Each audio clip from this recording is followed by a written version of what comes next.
سبحان ربك رب العزة عما يصفون وسلام على المرسلين والحمد لله رب العالمين. اللهم صل على سيدنا محمد وعلى آل سيدنا محمد وبارك وسلم. اللهم صل على سيدنا محمد وعلى آل سيدنا محمد وبارك وسلم. اللهم صل على سيدنا محمد وعلى آل سيدنا محمد وبارك وسلم. ایک کام تو بہت اچھا ہے آپ کا کہ وقت پر آپ کا مجمع جمع ہے اور سنجیدگی کے ساتھ سب لوگ سن رہے ہیں. مجھے لگتا ہے کہ اس میں مسجد کی بھی برکت شامل ہے. مسجد میں تاثیر الگ ہو جاتی ہے.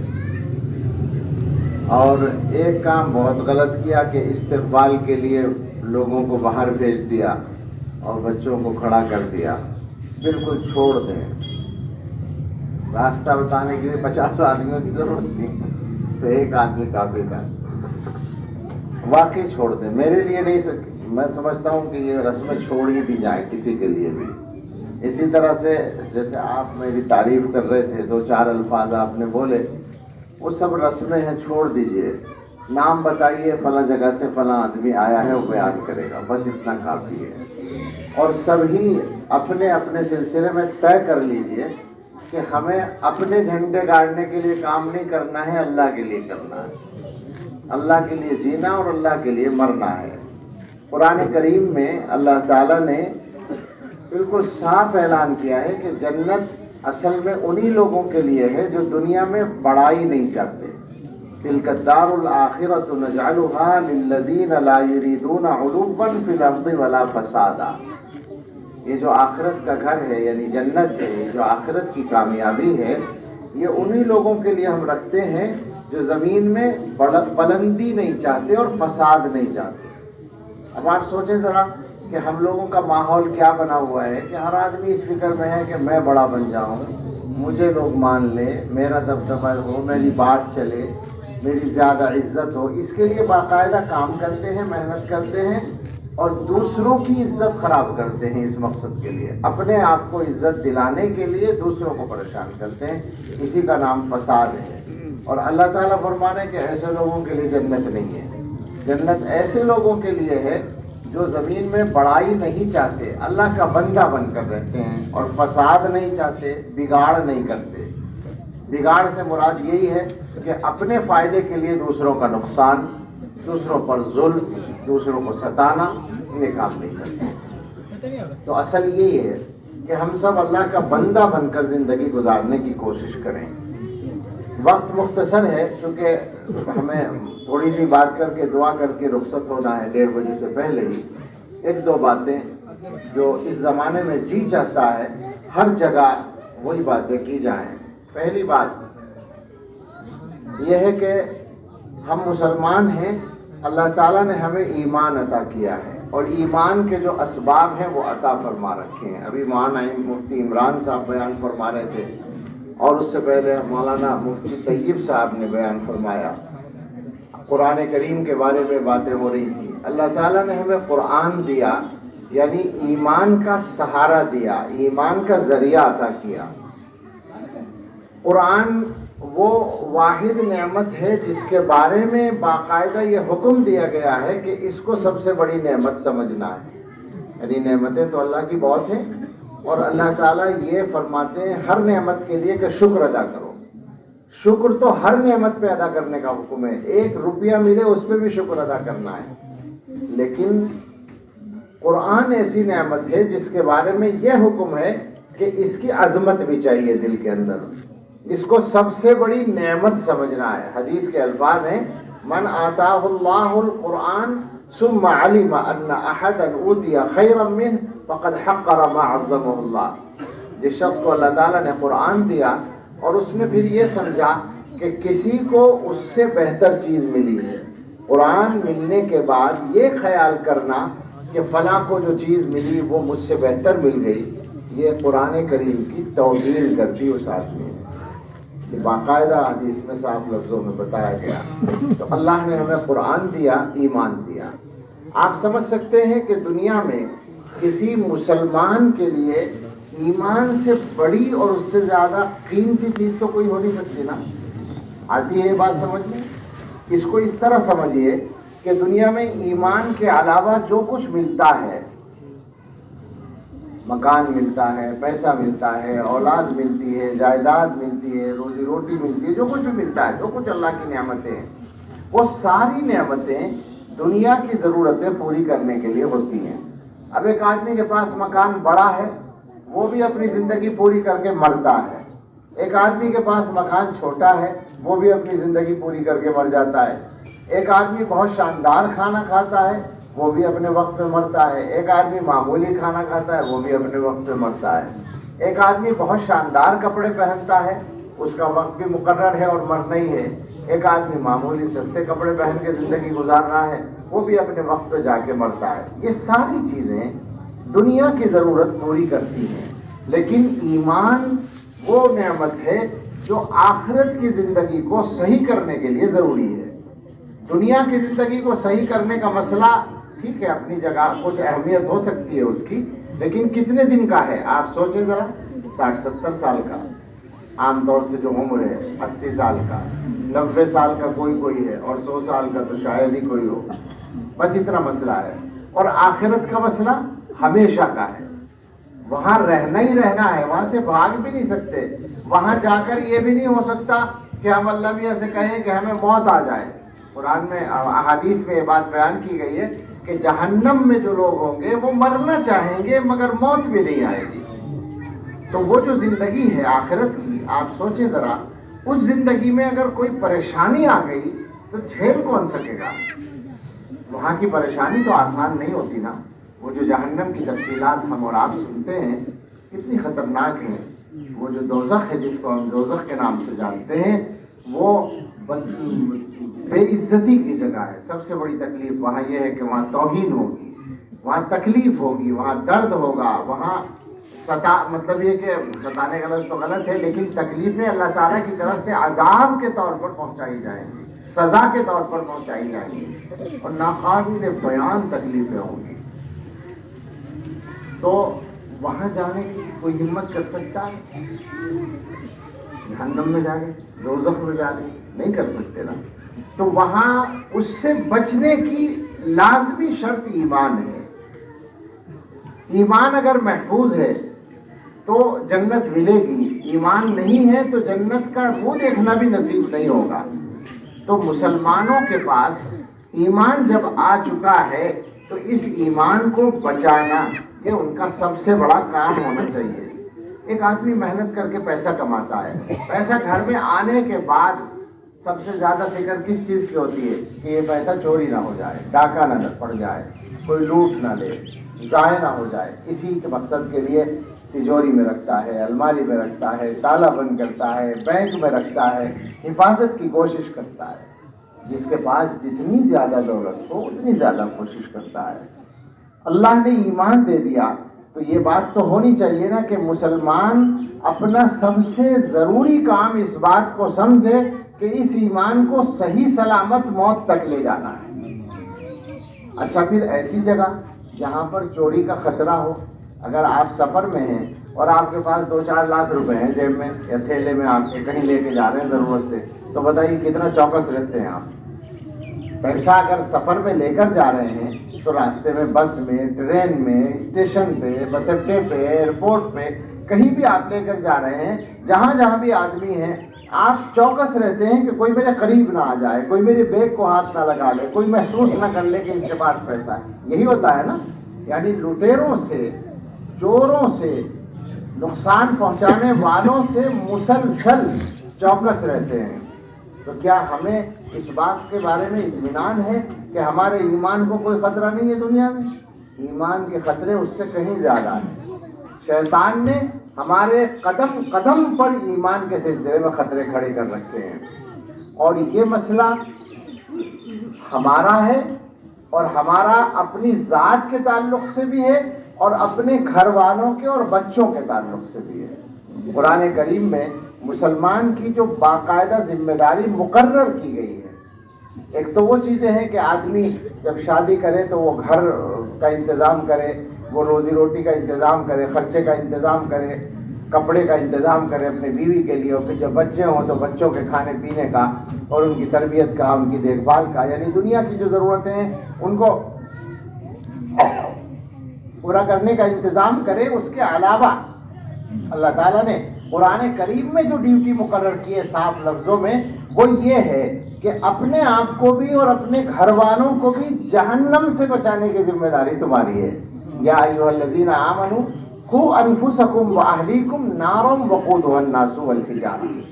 اب ہم سوچیں ذرا اس بات کو کہ جس طرح سے ہم لوگ اپنے گھر والوں کی ضرورتیں پوری کرنے کی فکر کرتے ہیں، بھائی بیوی کے کپڑے نہیں ہیں یا ضرورت ہے اس کو، تو کیا کرتے ہیں، وہ مطالبہ کرتے ہیں کپڑے چاہیے، لیجیے بھائی پیسے ہیں لے لیجیے، کپڑا لے آئیے۔ بچوں کو کوئی ضرورت ہے وہ پیسے مانگتے ہیں، آپ پیسے دیتے ہیں۔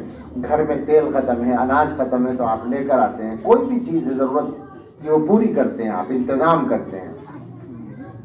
تو اب سوچنے کی بات یہ ہے کہ ان ساری ضرورتوں کے ساتھ اللہ تعالیٰ نے ایک ڈیوٹی یہ لگائی ہے کہ اپنے آپ کو بھی جہنم سے بچانا ہے اور گھر والوں کو بھی جہنم سے بچانا ہے۔ تو آپ سوچیں اس کے لیے ہم کیا کر رہے ہیں؟ مسلمان جس طرح کی زندگی گزار رہے ہیں، کیا یہ اطمینان کیا جا سکتا ہے کہ وہ اپنے آپ کو اور بیوی بچوں کو جہنم سے بچانے کے لیے فکر میں پڑے کوشش کر رہے ہیں، فکر میں ہیں، ان کے ذہن میں وہ فکر موجود ہے؟ بتائیے ایمانداری سے۔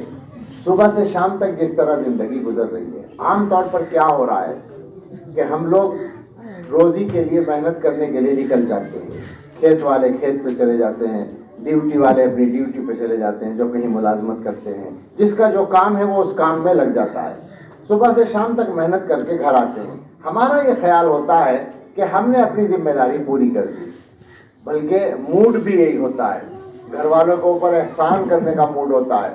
تھکے ہوئے آئے ہیں تو اس وقت میں غصہ بھی جلدی آتا ہے، اور اسی لیے آتا ہے کہ ہم تو اپنا کام پورا کر کے آ رہے ہیں اور یہ ہماری بات نہیں سن رہے، یہی ہوتا ہے نا۔ آپ سوچیں کہ اس کے بعد گھر والوں نے ہمارے گھر سے نکلنے کے بعد کیا کیا، ہمارے بچے نے وقت کہاں گزارا، شام کو یا صبح کو؟ فکر کرنے والے کتنے لوگ ہیں ہم میں پوچھتا ہوں بہت سی جگہ جا کر، واقعی پوچھتا ہوں، رات کو کہیں بیان ہوتا ہے عشاء کے بعد تو میں لوگوں سے پوچھتا ہوں کہ آپ یہاں بیٹھ کر بیان سن رہے ہیں رات کے 10 بجے 11 بجے، بہت اچھا کام کر رہے ہیں، بالکل صحیح ہے، مگر مجھے آپ ایک بات بتائیں کہ آپ میں جس کے جوان بیٹے ہیں 15 سال سے 25 سال کے بیچ میں، یعنی بالغ بیٹا ہے جس کی شادی نہیں ہوئی، آپ بتا سکتے ہیں وہ اس وقت کہاں ہے اور کیا کر رہا ہے؟ رات کے 10-11 بجے میں لوگوں سے پوچھتا ہوں کہ وہ لڑکا جو آپ کا جوان لڑکا ہے وہ اس وقت کہاں ہے اور کیا کر رہا ہے، بتا سکتے ہو؟ تو اکثر لوگ کہتے ہیں کہ نہیں بتا سکتے۔ کیوں ہو رہا ہے ایسا؟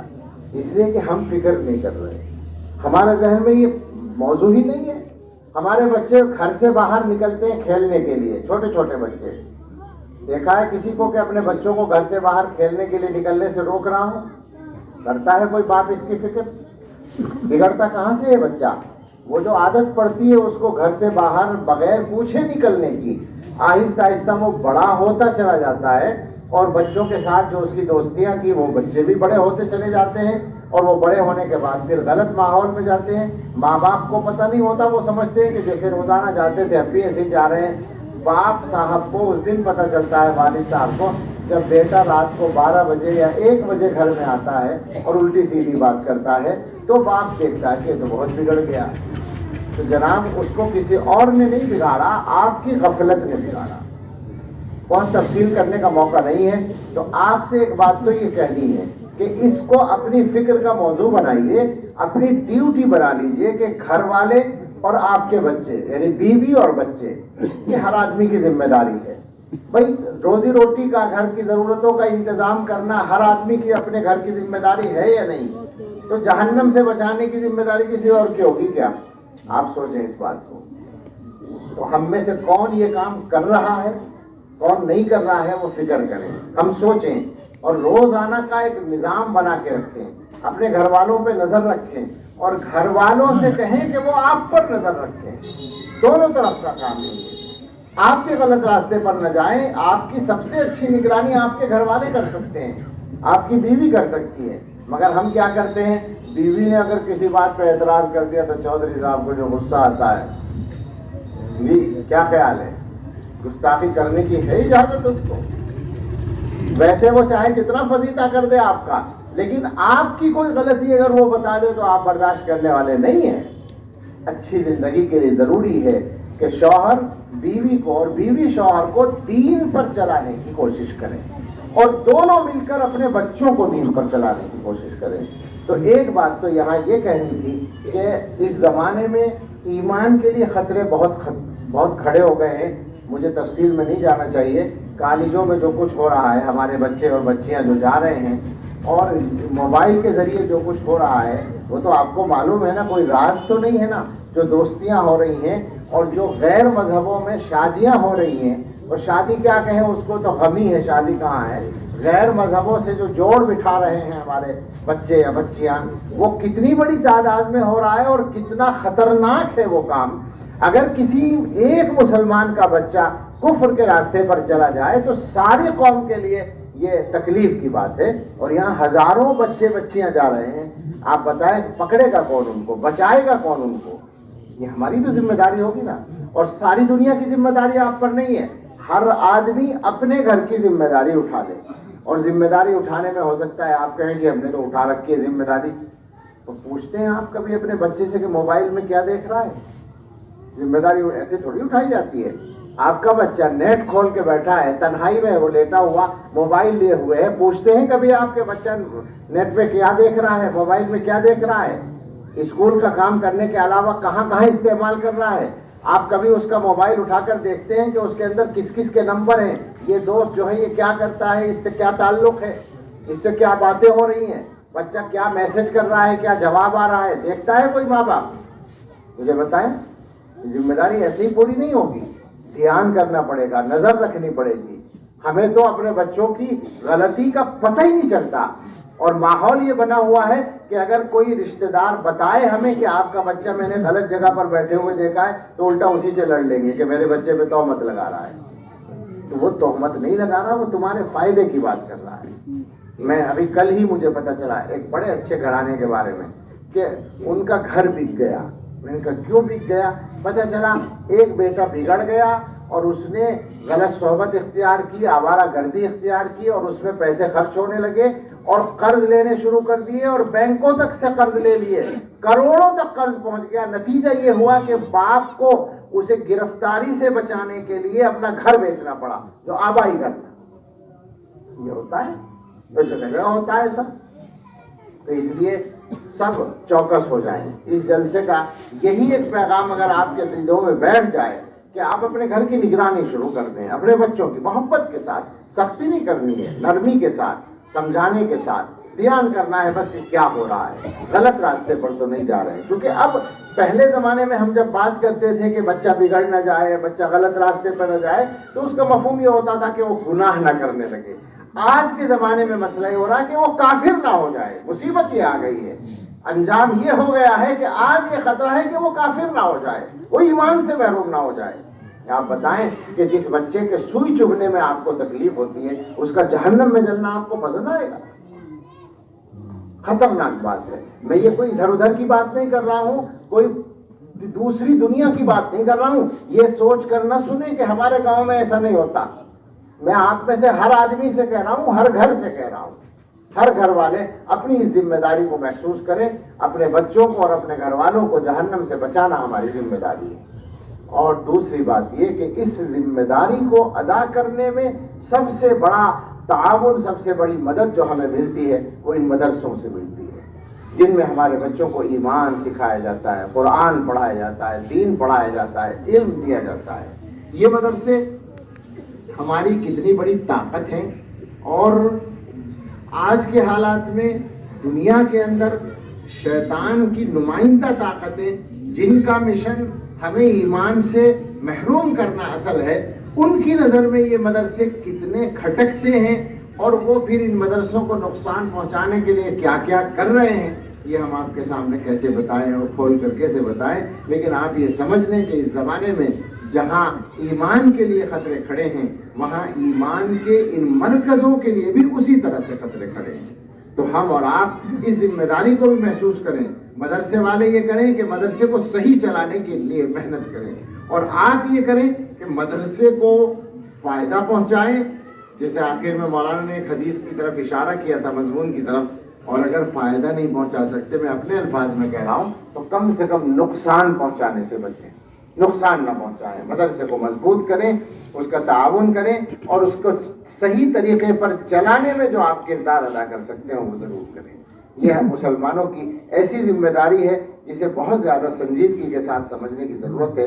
میں آپ سے سچ کہتا ہوں کہ جو حالات ہیں اور جو دیوار پر لکھی ہوئی چیز کی طرح نظر آ رہے ہیں، نوشتے دیوار جیسا لگ رہا ہے، وہ سارا آپ سے کہہ نہیں سکتے، لیکن دیکھ رہے ہیں، سمجھ رہے ہیں اور ڈر رہے ہیں اور دلوں میں کانپ رہے ہیں۔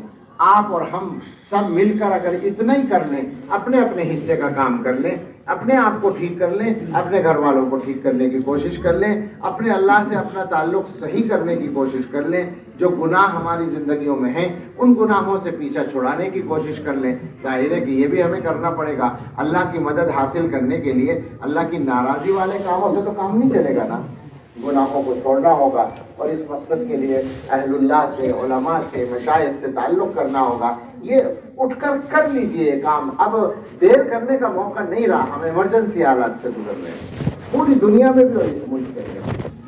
ان حالات کو سمجھ کر اپنی زندگی کا انداز تھوڑا سا بدلیے، غفلت کو چھوڑ دیجئے، پرانے انداز پر اب کام چلنے والا نہیں ہے، یہ بات اچھی طرح سے یاد رکھ لیجیے۔ اللہ تعالیٰ ہم سب کو حالات کو سمجھ کر اور اپنی دینی اور دنیاوی اور اخروی ضرورتوں کو سامنے رکھ کر سرگرم عمل ہونے کی توفیق عطا فرمائے۔ آمین۔ وآخر دعوانا